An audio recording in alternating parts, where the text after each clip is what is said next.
We are live on a super fantastic special broadcast coming to you on a special night of Monday, May the 15th. Let's see. Oh, we do have my hopefully new sidekick plus the Nats man when he could show up. Hi, Mike. You didn't have to jump on, but I appreciate you tonight. Hello, Scott. How are you? All right. Hi, Mr. Mangini. Sorry, Mangini, with my comeback behind win from last week on you in our baseball game. Out getting your steps in, Mike, on a nice day. Yeah, well, we're what? How many days until the National? Got to make Right. sure you can run around. You got to be a step faster than everyone else. You got to, keep the energy level up. So, Well, it's funny. If you haven't started training for the National, get on it. It's time to get going. You're joking, but I can tell you this. Well, yesterday I went because I've been down for a while, and I was like, man, I haven't been walking. I'm gonna be so. But yesterday I spent the day with my mom, and we just went out and about, just doing different things. And I was just like, I got to get walking to get my stamina up, man. Well, it is true. It's funny because what's up, Rock? The National, like years ago, I spent more time sitting around, not being as active, physically active. You're working, right, but you're not as active. So like I would feel it. And now the last few years I'm pretty active and very busy all the time. But when I go to the National now, I don't do hardly any walking, even though I'm on my feet all day. So what's up, W Boggs? It's kind of funny because you will hear a lot of people talk about that. Like, oh, my feet are aching, my legs are aching, this and that. And it's like, yeah. Well, my legs, I didn't get physically tired, but my legs swole up pretty bad. I'm a big guy with the beady, so I'm trying to make sure. Since the floors are brutal, though, I will say that. Right. Since that happened, I've been trying to get my legs in shape, ready for this year. And then they come out with that map showing it's half of, Chicago is the National. They're going to have train stops. You got to take the train from one side of the show to the other, Yeah. They're going to need a tram. What they need is like a lot of state fairs that have that thing to go across over top. They got to have the zip line, and just jump off of it. Like a ski ride at a resort. Can you imagine that? That'd be great if they had like a low end and some guys walking by, you just grab like a manhole and just keep going. Yeah, because that thing, they need water spots out there like it's a marathon. They need a little bit of everything for this one this year, and we'll get more in that as the weeks come. I did this last year. It's called, I did a Let's Talk Road to the National. This is just kind of a prelude, nothing. I've already contacted some people that I want to be on it. Others still trying to get in contact with other people. But I should have a pretty good lineup, including to end it off with the guys that we're going to be staying together like I did last year. But I think it's 11 weeks away, if my math is right. And when I say that, I don't mean this is the Sunday that's ending it. I mean this is the Sunday leading into the week. Because for me, I'm off from work. That's all that matters for me. It is crazy because before you know it, it's going to be like, 2 weeks to go. It's time's just going. Every day is faster than the previous day. It feels like, I don't know, I guess I'm just getting old, but I looked at the calendar today. I was like, damn, it's halfway through May, like literally halfway through May already. Like, how? Yes. And it is, I don't know. Today kind of been dragging. I'm starting to get, this is my third week out of work, short term, and it's starting to get to me a little bit. Just video games and ball cards and a lot of YouTube. Little Watch West Coast baseball tonight. You can watch Phillies Giants. You can watch it while I'm, dozing off. sleeping. Yeah, I was it planning on might taking a be nap 'cause- today, but that didn't work out too well. So. Well, my Mets. I did get to see my Mets a little bit this weekend because they were playing Nationals, It's and nice when you have a non-blacked out game. Well, the only reason it wasn't blacked out for me is because I went home for the weekend. I could watch it on cable, and then it was rained out. But I didn't get to see much Sunday. So, like I said, I spent it with my mom.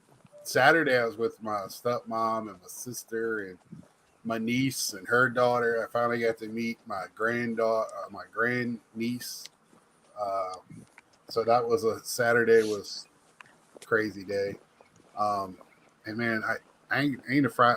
This shoulder is just wiping me out a little bit. It's very weak and still painful and very raw. I tried.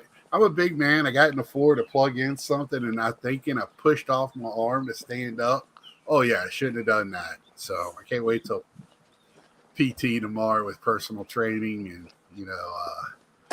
yeah, Boggs, I'll get you on, man. Just I have my about stuff in my if you would hit me up on my Instagram, same thing, Big Scott 35. I think we're friends already on there, but just hit me up to make sure. So yeah, that tonight is just want to keep since I started, I haven't missed a week out of town. I don't think you had missed a single Sunday, had you? No, I have done a few on Mondays. And at the beginning, I wasn't strictly on Sunday. I was still trying to feel what night worked the best. And when I was working shift work, I was going back and forth every other Sunday, every other Monday because how my shift landed.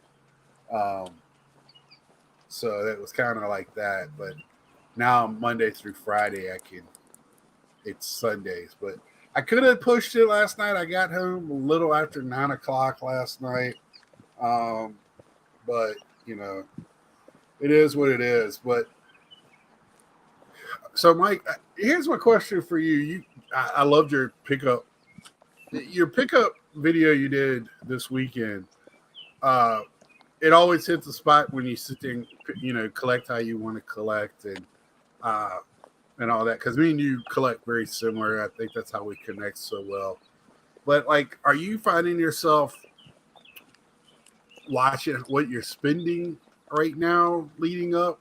Or are you just saying, screw it, I have what I have, I'm buying what I want, and hey, what's up, Reese?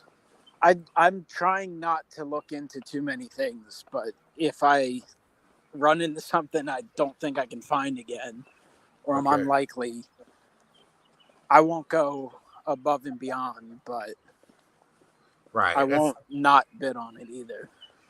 But I've been trying to think what was in that video, but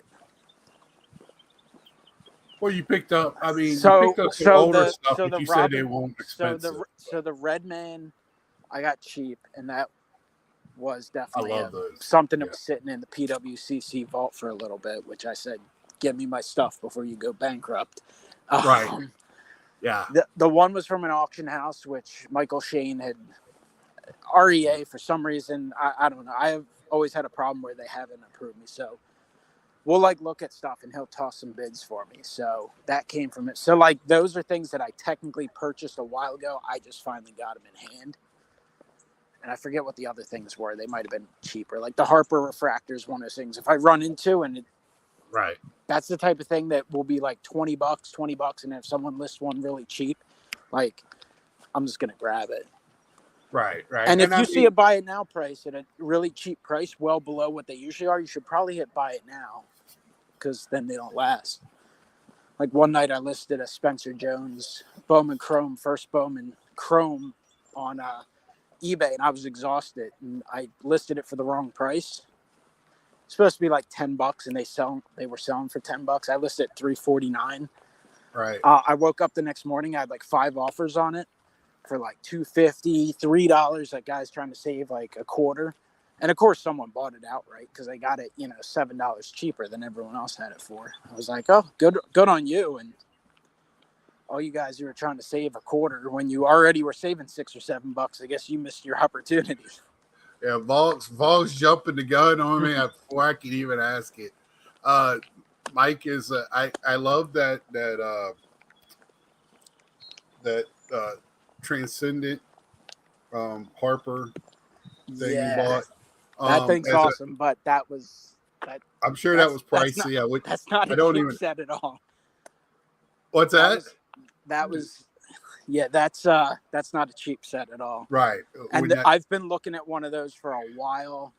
And you said that in the video, I was like, oh my gosh, he went to piggy bank a little bit, but I've made offers on those. I've probably made like 20, 30 offers on those over the last 2 years, and then eventually one was accepted. So right, I was happy when it was accepted, and then I was like, oh shit, I didn't want to spend that much right now.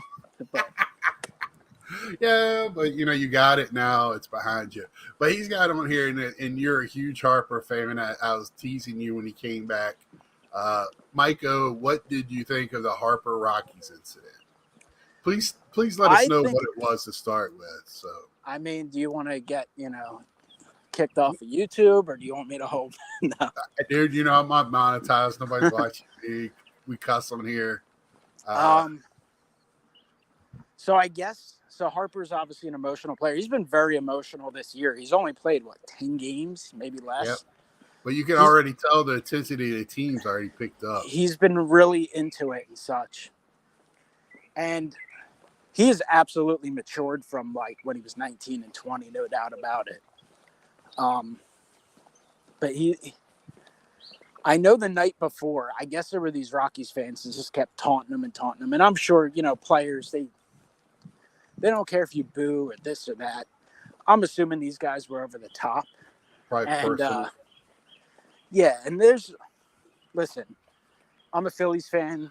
I'm not one of those diehard people that are going to go over the top screaming. I'm beyond the age of, when you're in your young 20s, it's fun to boo guys. And not Phillies. Not that you won't boo a really bad performance, but, the opposing teams, you could do some light boos. But I would never scream some of the stuff I've heard other people. That's the type of stuff you're like, dude, shut up, you loser, to the fans. Right. So I'm guessing that's what was going on. And Harper had a home run in the ninth. And when he got the home plate, and it's not someone in the upper deck, it's someone a couple rows back. Right. I think he waved to them, cursed them off, had some choice words for them, So he's done that before. I remember in San Francisco, guys were giving him a hard time 2 years ago. And he had a couple home runs in the game. And I remember him being shh, to the fans right over the dugout or whatever. I can tell you right now, my dad, Pops, we meet him. Just to let y'all know, it won't be a show this week for us because my stepmom has a procedure this week, and that's way more important. But my dad, Matt Cain, at the Nationals, we were sitting 4 rows behind the Giants dugout, and Matt Cain gave my dad a look of death, if he could get up to him. It was good. He got pulled out of the game, and my dad, I can't remember what he said, but my dad's voice carries. And I thought Matt Cain, and Matt Cain's not a small man. I was like, oh my God, he's gonna come up here and kill you, Dad. But then the other incident yesterday, Phil's lost 4-0, sloppy game. Offense obviously didn't do enough to win. They didn't score any runs. Aaron Nola didn't pitch bad at all. Right. The 4 runs, 1 or 2 were his fault. First inning, sloppy defensive play. So the Phillies have struggled in Colorado for the last 10 years. I don't know why, because the Rockies haven't exactly been world beaters during that time. Not that the Phillies didn't have lean years during that, run as well. Didn't they just come from playing in the West Coast right before that? Who did they play the series before the Rockies? The Phillies, they had a homestand and they traveled out west. Because it seems like the Eastern teams, they always have to play either Arizona or Rockies when way back from. Yeah. And well, this time they just played Colorado. Now they're in San Francisco starting tonight. But just the last 10 years, they haven't won a series there. And they had won the first two in Colorado. Of course, they lost yesterday. But late in that game, I was actually over my brother's. I stopped over there because my mom was over, and then some other siblings stopped over as well. And I was kind of watching the game outside on my brother's phone. He has YouTube TV, so he had it on the TV inside. And there were some people watching, and I was sitting outside. So the screen I was watching on was pretty small. So I just kind of, could only see so much of it. And then I could tell now with your brother. And is that the one with the nephew getting into the Phillies now that you showed me a picture of y'all at the ballpark? That's another brother, but okay. Because I was like, he's gonna be busy when he's not this summer when he's not working. But the whole incident was, first off, obviously I'm assuming most of the people didn't watch the game. Phil's had a runner on,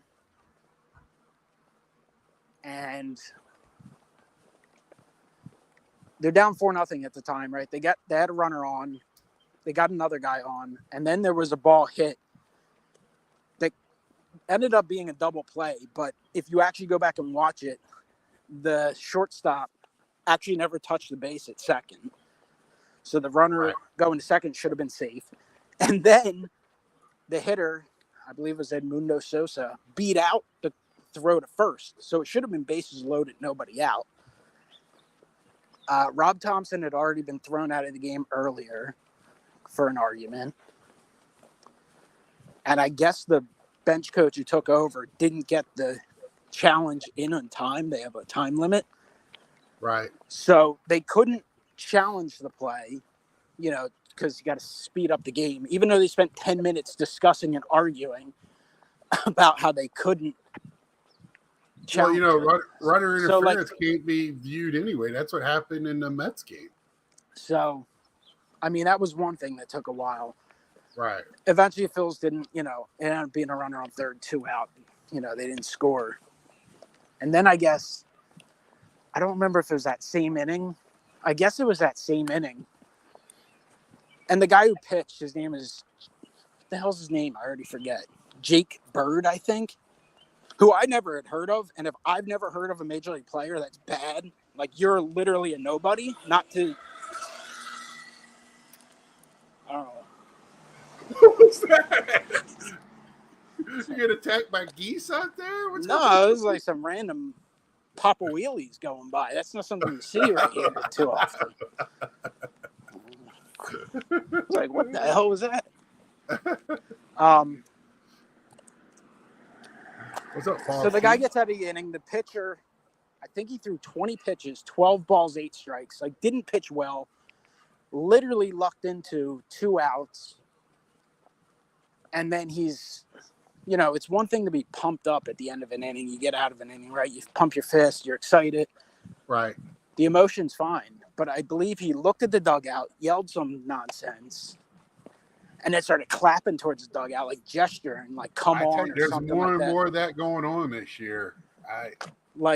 And obviously, you can see from videos, Schwarber took offense to it, Harper, and then Harper just ran out there and started yelling at him and stuff. And you like to see the emotion. You like to see, guys standing up for the team, making it about the team and all that. But at the same time, I'm like, do not get into a fight.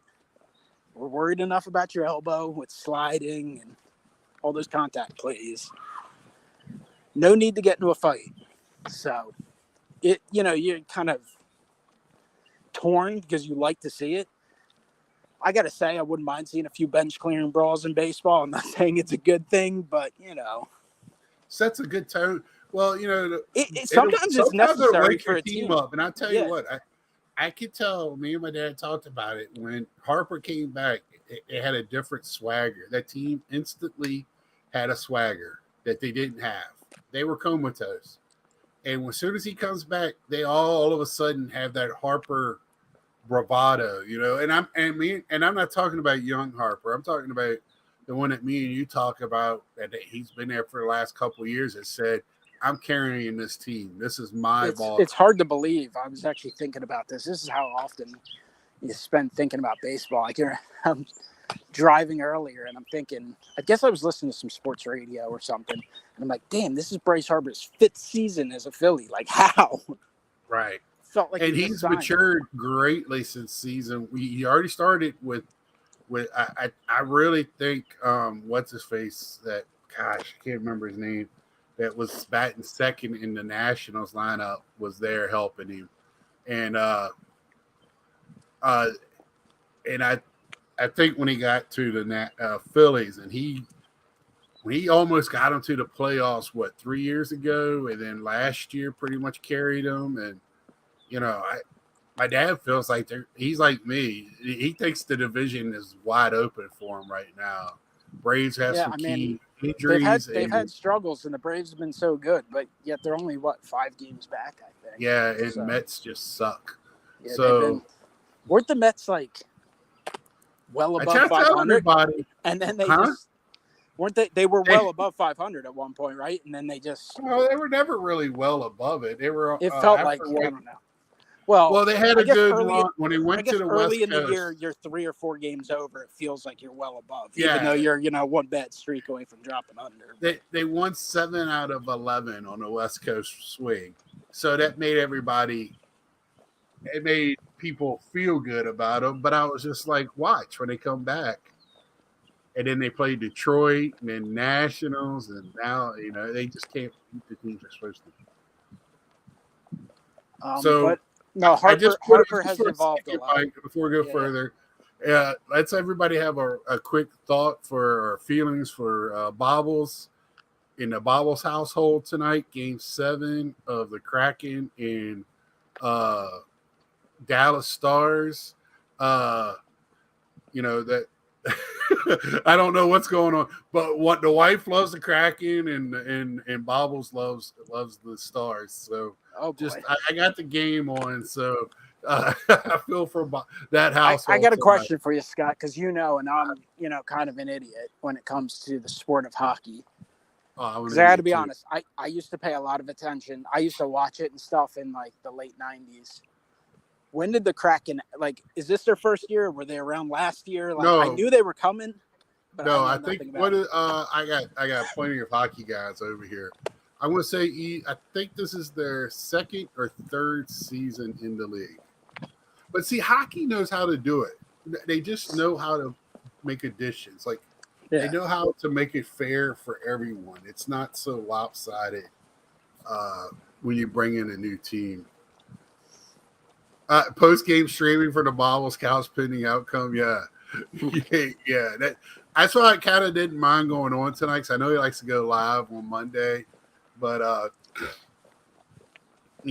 know he's gonna probably be watching the game with the wife. So she's probably got her towel flying, and he's got his Robertson necklace on. So I'm sure it's fun. That would make it fun. And them two, it's probably fun. I wish I was a fly on the ball. Because she's hilarious when it comes to things like this. So I'm sure it's fun there. And those type of things are fun. That's, when last year, when all you guys are Philly fans, I got to sit here and enjoy and revel in y'all just having fun. It sucked the way it ended up, but, it was fun for me watching you guys. So,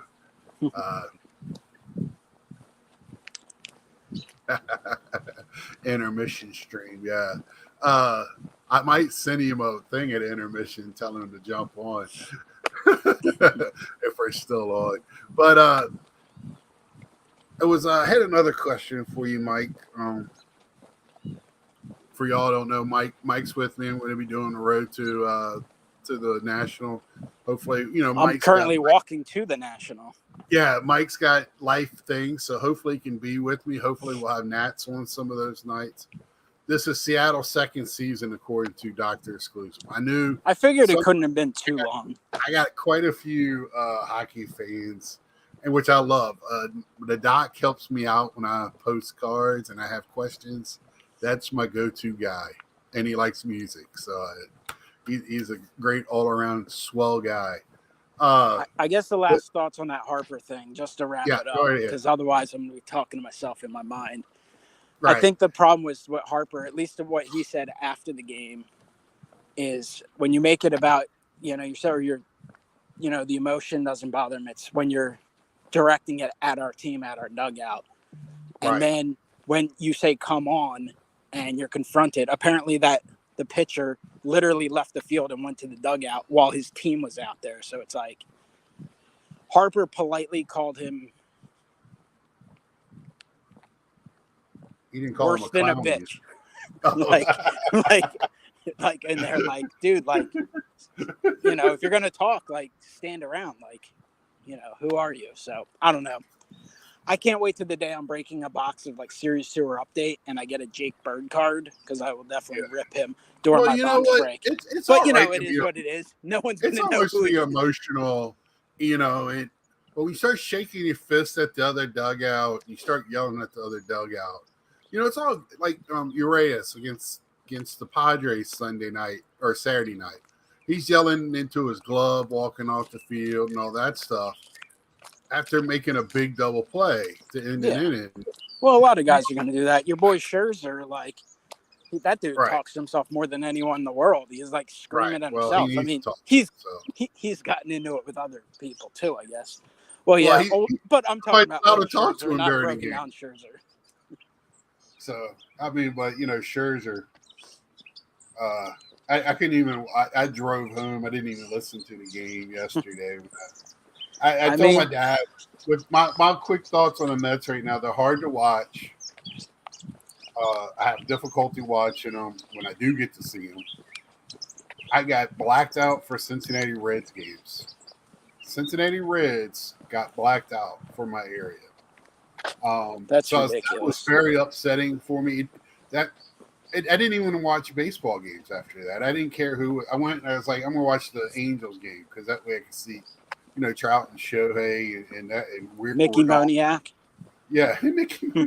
Rendon's having a good season, and the Angels are in second place. So I would love to see them in the playoffs. It would be really refreshing, but we'll see if they can keep it up. They're getting good. They're getting right now. Their pitchers are throwing outside of their norm, and let's hope that's who they are, and not what they were. So it was kind of questionable there at the beginning of the year, but man, I had a very important question follow up for that other stuff we watched today. But so here lately, you've only been buying Phillies stuff. Is that just kind of weird? Because I know for me, like I sit there and I like so. I look for mainly. I have searches on eBay and other things for a few polar bear cards that I need or want. I shouldn't say need. I want. But it's hard for me to start searching outside my realm there. Is that the same way it is for you, Mike, when you get to looking or digging or what? Because right now, you're going to be showing Phillies cards. So is that where your first thought is for your hobby dollars or I mean, pretty much. I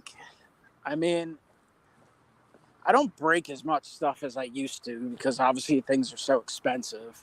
Right. So that's one thing that hurts me a little bit. And then me too. I'm trying to balance running a part-time business surrounding around cards with collecting. Right. Because I don't want, first of all, I don't think, for me, I've been too invested in collecting and spent too much time on it. And I love all aspects of cards so much that I don't think, even if I went and I just quit everything and did only cards all the time and worked 80 hours a week, I still don't think it would. I can't picture a scenario where I would get tired of cards. Right. Doesn't mean you don't want to sit down and stop looking at them for 5 minutes here and there. But just like I like the history of the cards. I like the game, connecting And I talk about it in videos. Like I love the pre-war stuff because it's so tough to find and it's so interesting to learn. I mean, it's just like watching new baseball, but you're just like learning the same way. It's stuff that happened, and I like the stuff from the childhood and the nostalgic memories. And Yeah, even at I this point, love when you bring up a card from your childhood. I know there's a story going to come with it, no matter who it is. It's awesome. But even when you get older, like now you have memories from your childhood and then your teen years and then your 20s and stuff like that. And like just different points in life. And like, it's not stuff I'm going to bring up in videos, but there's certain cards, certain players that you associate with. Oh, I remember this guy from like third grade. And then it's like, oh, I remember this guy from my going to games with buddies from high school. And it's like, oh, this guy, I remember I was at this playoff game with this friend, you know, during your college years and stuff like that. It's your yearbook. That's how I look at it. So I like collecting that way. And then again, like everyone, I like collecting the new stuff too, the current players, because it's fun to follow. Right. But that's, the Phillies are always going to be, they've always been a huge part of the collection. They've always probably been the number one part, but that's where the focus has gone in part because you need to, one, everything's gotten more expensive. And so that's what I usually search for. I mean, I will keep some of the rookies from some of the new products and stuff like that. And I have a huge collection. And I like picking up some vintage and some, current day stuff too. But I just haven't done it as much lately. And that is the one hard part when I'm breaking stuff, to resell. I will usually keep one of all the Phillies cards. And then if certain things don't move, and there's stuff I'll price a little higher and go, you know what? If it doesn't sell, I don't care. I'm happy to keep it. Right. So that's just an aspect of it. But that's why I feel like I've gone, higher and higher percentage of Phillies stuff in the pickups. Well, I didn't look, and I meant to. When I talk to you on these shows, I love to look. But man, does it seem to me like this is an odd? Even when we knew we were going to have a slowdown because of the COVID of releases of cards. Man, this year's just weird. Like, what do we have? 3 retail releases, and I mean. And Bowman to me is more of the first card prospect, but they still have new cards in it. But man, what do we've had? We had Big League and Series 1. Series 1, Big League, and Bowman, I believe. And technically Topps Archive Signature Series, but that's right. That's a product I used to really, really like, and I feel like it's gotten a little stale. Mostly because at least with the modern day guys, they don't mix the names up enough. And there's just far too many. With the modern guys, there's far too many, like, buyback Bowman cards from 2 years ago. It's like... Right. Yeah, and I agree with you. And the price is, like, doubled in the last couple years, too. It used to be, like, $35. Now it's, like, 70. Yeah, that's true, too. And you wouldn't mind getting some, off, because at one time you could get they were all mixed together. It wasn't playing day and retired. You can get anybody in it. But when is Heritage supposed to come out? Like, I forget. I wanted to double check that release date. I think it's now May 31st. I think it's 2 weeks. Okay. From now, so it's not too bad. But that's usually out before the season. Right. It comes out like around opening day, like Heritage opening day, Series 1. We have all 3 of those out in the first week of the season. I don't know if it's a strategy, if they're just behind because of the printing presses, or if it's a strategy from Fanatics to try and sell more of, the early season products. I don't know what the deal is, but I personally feel like it's a little too slow. Unless they're cutting 75% of the products out, I would rather have more stuff during the season. Because once the season ends, I'm cool with having a few products, but I don't want these weeks where there's 3 releases. It's just too much. Right. I mean, I do appreciate the fact that they're able to get more players in the correct uniforms and stuff like that. I do think I know a lot of collectors, or I wouldn't say collectors even, a lot of the gamblers don't care because they're ripping stuff just for those, potential expensive cards. Right. But like as a team collector, as a team set collector, and I would think a lot of set collectors, like I'd rather have the guys in their current uniforms. I don't Right. even care if the guy's a bum. Like I'd rather have a card of that guy as a Right. like, you don't want. I don't know. I'm trying to think of like an example, but like Gene Segura, like, listen, he had a 4 or 5 year career with the Phillies and it ended on a high note, helped them win the pennant.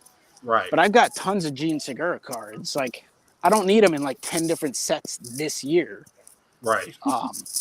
And that's what Topps did for a while. And the problem, even with the flagship, is whatever's in the flagship, then they'd have them in the wrong uniform in Chrome, in the wrong uniform in Sapphire, in the wrong uniform Right. in the other 79 products they release. So, With the same picture on it. Yeah. yeah. And that's what I'm hoping that we might be seeing the end. I understand doing Topps Chrome is going to be the same picture as the Series 1 and 2 and update. But back in the day, a few years ago, they would mix it up a little bit. Most of 95% of the cards are the same, but they would usually do a few and different. So I wouldn't mind them doing that, Right. Yeah, because I'm just like, I don't know. I think we need a little bit more juice in the game right now. It just.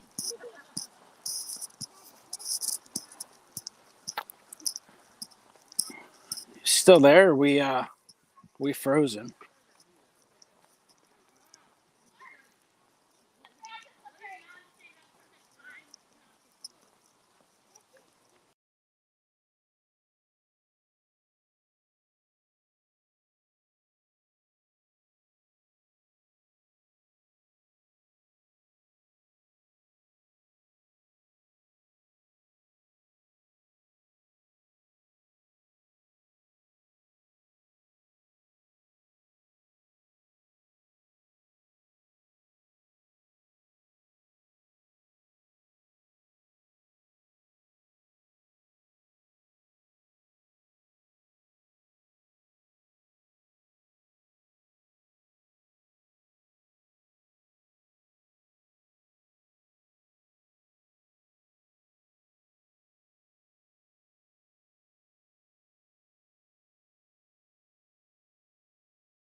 All right.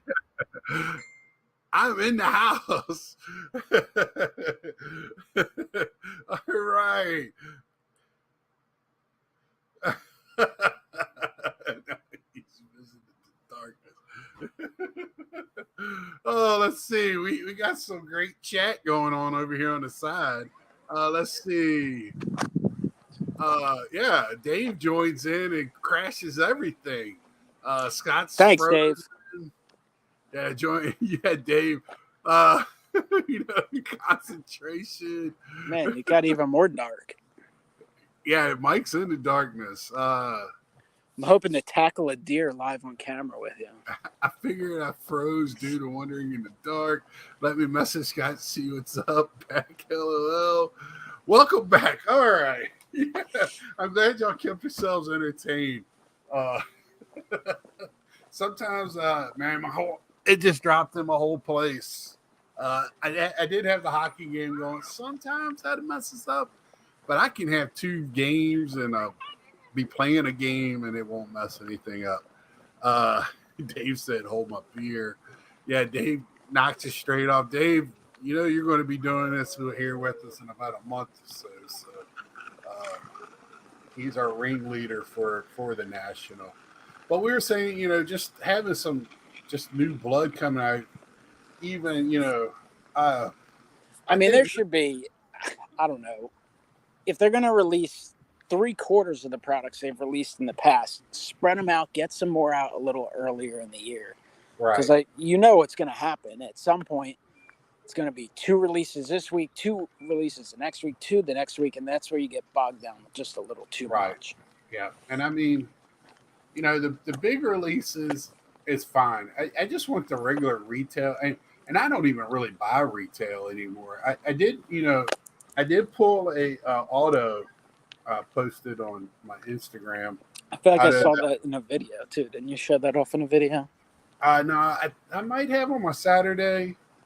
But that was Juan Alonso, I didn't pick up any of the. I picked up one paper of one of the bigger 3 guys. I can't think of which one it was, but I didn't get Jones. Look at that little bit of light for a moment.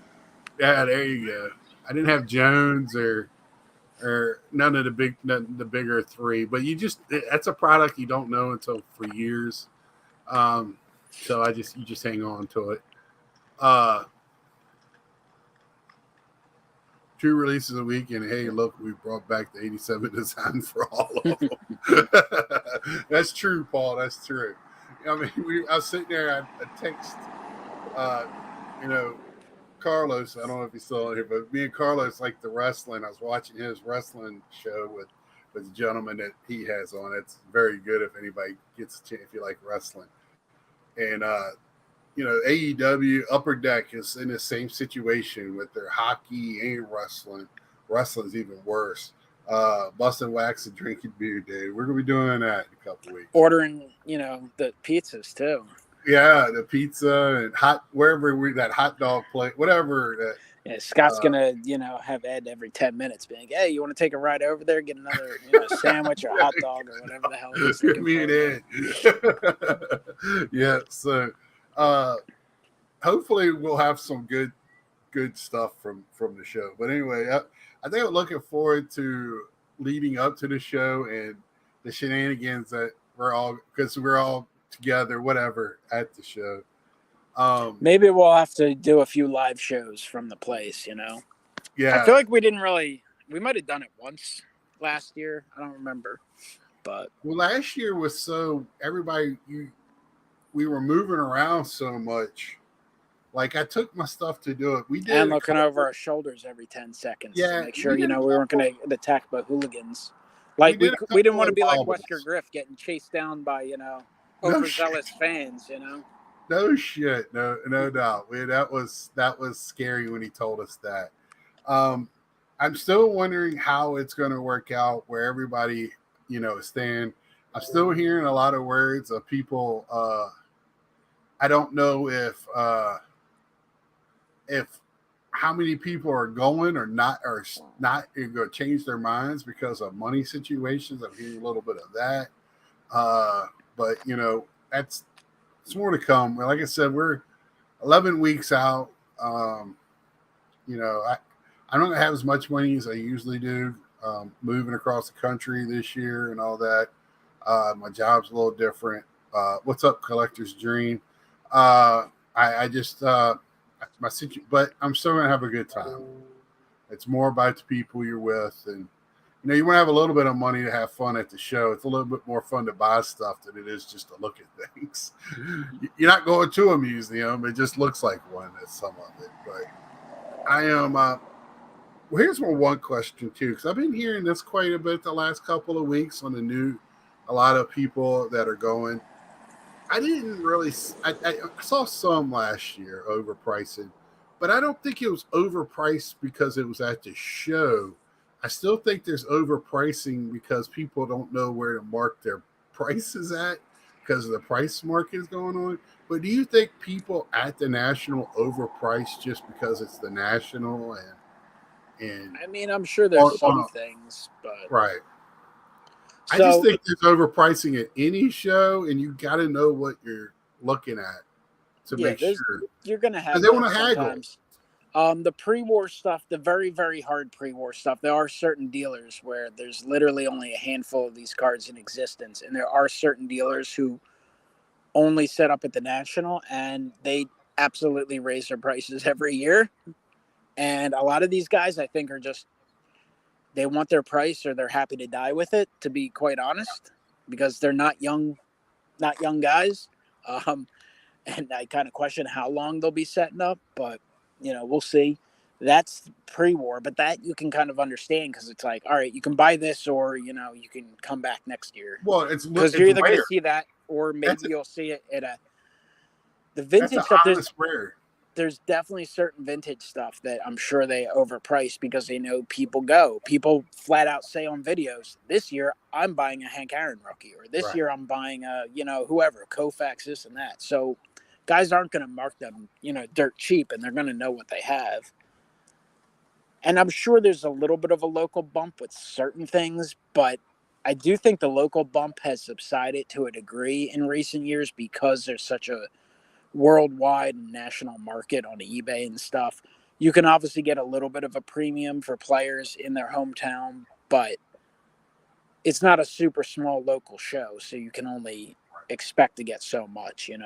Doesn't mean guys are going to be giving them away, but there's also dealers from all over the place. Like a dealer from Philadelphia or I don't know, like Seattle probably aren't going to be thinking about, overpricing their Nick Madrigal, rookies or Nico Horner or something like that. They're just going to bring out whatever they have anyway. I think there is starting to be a little bit of, well, not a little bit, a bigger separation in the bigger cards, in the level of cards, the tiers, right? So you have your big boy cards, and then because I was telling you before, and I was telling other people, now when I go to shows, a lot of times for me to find the cards I want, and they're not dollar cards, but in order for them to get more of their stuff out there, they have to put $10 to $20 cards in boxes for you to rummage through. And a lot of those are the unmarked, we'll figure out the price later cards that I hate so much. But that's kind of where I'm at a lot of times on what I'm looking for. The cards that, because I'm not so much, do I want to add something to like my big boy collection? Yeah, but not like I have in the past. And it just depends on my dollars and where I'm at. And that might be at end of the shows Sunday purchase opposed to where I purchased that stuff early. The good news is wax, wax is still overpriced, just straight up direct from the, companies. I mean, Well, that's the new. Even You can say blaster it's boxes are more overpriced, expensive. but I think that's going to be the price. That's the new price. That's just the new price.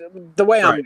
the way I meant to phrase it, or my meaning behind that is, wax still isn't cheap, but it is cheaper than it was a year or two ago. So there should be more affordable rips there. And I do think you'll be able to buy certain blaster boxes. Well, you remember last year, $15, $20 probably. Remember last year, Sunday, we were finding blaster boxes under retail prices there. Yeah, I would expect that this year at a certain point for sure. I think that started on Saturday afternoon late because it started thinning out to me Saturday about 2:00. Sunday, me and you were there. You were there all day. I think I left at noon or 1 or something like that, 11, whatever. And I didn't think it was nearly as many people in past shows on a Sunday, or that Sunday's a really rough day. It sucks because obviously if that's the only day you can get there, if you're local, like you still want to right, go, but I don't really know what the National can do about it. And I get these dealers got to travel and all that, but it is kind of BS how many of them either skip Sunday or leaving 2-3 hours into the show, because you are paying a substantial amount of money right, just to enter the show. People are traveling, obviously I don't know what the National can do about that, but that is disappointing to see that happen more and more and more. So I still always want to spend every minute I can at the show, because the National is something, we look forward to so much. We're right, talking about it months in advance, of course. right. I'm I'm giving them never I'm never in a hurry to go. Like, I get it. Sometimes you have to leave because, especially if you're flying, like, you got to do what you can afford. And right, sometimes the only flight is 6 a.m. on Sunday, or, possibly Saturday night, whatever. Or, even if it's, say, 11 o'clock on Sunday, like, you can't go to the show. But I don't know. Sometimes I'm confused with how many people are so, like, in a hurry to get out, right. an Yeah. hour Well, into I've Saturday, stayed and they're on. like, I'm I've done. stayed till Monday on a couple of times. Yeah. In the past, so I can go on Sunday, because in the past, Sunday was the day of the deal. Now I don't think it as much as cards, but maybe memorabilia, or The I've big got, stuff. I do yeah, remember I've gotten autographed jerseys for next to nothing, stuff like that. it might depend show to show, too. Sometimes, I don't know. I know that Cleveland show a few years ago, guys were, and obviously not everyone, but there were a lot of guys who were just like, I got to get rid of some of this bulk stuff. And there were a lot of opportunities to just, Right. if you could drive, like, and you could stay late, you had a chance to grab some stuff. Then again, Cleveland back then, that was a different world in the hobby. Obviously, it's Yeah, post last hobby Cleveland boom, but show, it's a we little were different. still at that last Cleveland show. We won't in. We were going up, but we won't at that No, crazy. we weren't. We Uh, weren't in the investors everywhere, and 12-year-olds, making $40,000 deals and all that kind well, of crazy stuff that you still can't believe is real. let me ask you It this, is. Mike. Before we got a few more minutes. Let me ask you this: you're somebody that does selling also, as you got a small a business, a part-time business. Do you find it now? Is there times where you just, because it's harder now, you got to probably sell more to get as much? But are you finding it tougher and just where you're frustrated more, or are you enjoying it just as much as you did when it was easy last year? Well, I mean, last year was a little easier than this year. I missed, like, when it was real easy. Right, I probably held on to a lot of cards I shouldn't have. And I don't mean like selling ones for my collection. I mean duplicates of different right, guys whose prices have dropped. Because 2020, I was obviously watching YouTube and buying stuff and all that, but I kind of missed a lot of the craziness because I was incredibly busy and working really awful hours and stuff like that. So I was not right. able to stay as in tune. I think it depends what you have. I've been doing a lot of like the oddball stuff and the things you don't see a lot, and I seem to do pretty well with that. The new stuff, you've got to be quick with certain things because then people, grab stuff. Um, I don't know. It depends, I guess, product to product. Obviously, something like Bowman is so expensive. And then if you do get good cards, guys, of course, want to get it for nothing. Um, Right. which I understand, but at the same time, it's like, if it's a first Bowman of a guy who's, at least one of the top 2 tiers of being a rated prospect, it's like, I want to sell it, but I'm not going to sell it for $3, You give it away. when the card costs a couple bucks. I might as well just hold on to it. And if it goes to zero, it goes to zero. And if it's $300 in a few years, then great. Right. But I think it's all just how you price your stuff, and if you, Because quick with it. it just seems like in this last 6 months to a year, people are dropping out because the difficulty level has gone up. And I think some of the people were having fun when it was easy, and when it got difficult, it's not fun anymore. Uh, you know, Yeah, I mean, if you don't love the hobby, if you just love, making the quick deals, like you're not going to enjoy it. If you right, actually like, I sell a lot of goofy shit on eBay, like, and by goofy, I mean, semi no name players that I know mean something to someone else, and I get a kick out of it because I'm like, I would buy this card if that was the team I rooted for, or right, the team I collected. So, I mean, I have fun with that aspect of it. right. That's, and I mean we need people like you for people like me to get the cards. Carlisle, me and him, or we wait for you to get the stuff so we can buy the singles. I mean, that's definitely the smarter way to do it. Yeah, but I I mean, mean, I did do well with Bowman. I actually have some Bowman still sealed, and I really don't have any intention of opening it at this point because there's no way I can do better than I have. I think I opened 4 boxes and like literally got a good autograph in every single one. And I mean, I only sold one of them. I sold it for like $150, which is still, 125 less than the box now cost. this is the point. This is kind of where I want to get at before we get off of here tonight. A collector's dream. It's a good time for collectors. It depends. In some ways, it is. So if you're because we're still not back to what it was pre-COVID. We're not even close. It depends what it is. It's certain things because like I'll bid on like Phillies stuff and I'll chase different Phillies parallels, and they're so damn hard to get, and the boxes are so expensive, and it's a fine line because there's certain ones numbered to certain, like you're not going to see them because one, either people are keeping them or they might overprice them, whatever, or they might sell them at a show.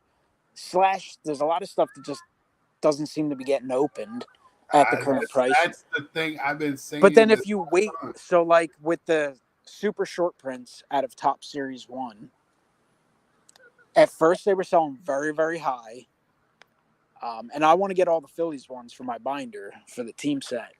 And then there was enough at auction, and I snagged a few at really good deals. And then there were more at really good deals, and I missed those auctions because I was just busy or whatever. And now they've basically semi-dried up. They're certainly available, but there's far less at auction.